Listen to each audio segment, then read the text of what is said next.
All right, area. We're going to look with area today. So area is when I am working with what is on the inside of a shape, the surface area, the surface of the figure of the shape. So area is length times width. So if I look at a shape that looks like this, let's say this is a window. So I have a window that is 18 on one side and 48 on the bottom, okay? So here, I don't, like with perimeter that we just talked about, I'm not need to know all of the measurements around, because all I need to know is the width and the length, and I can do the work with area. So here I always start with my formula and then I make my equation. So now I'm going to make my equation. So I'm going to say 48 times 18. Of course, I can use any strategy that I want to use. I can do standard algorithm. I can use area model. I can do partial product, but I need to pick a strategy to use for this multiplication. So I'm going to do area model. So I'm going to split apart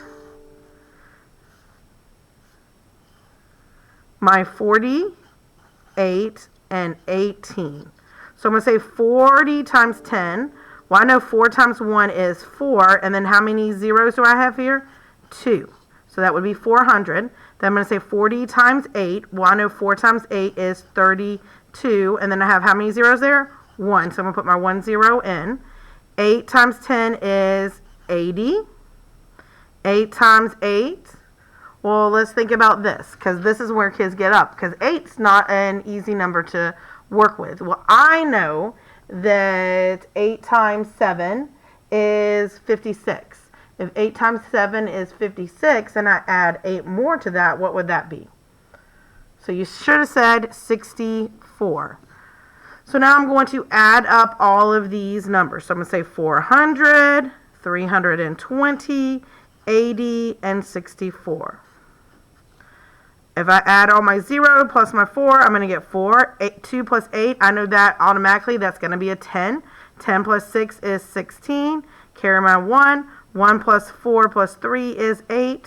So my answer is 864. So the area here is 864. And that is how I figure out area. Remember, area is length times width. So I am multiplying.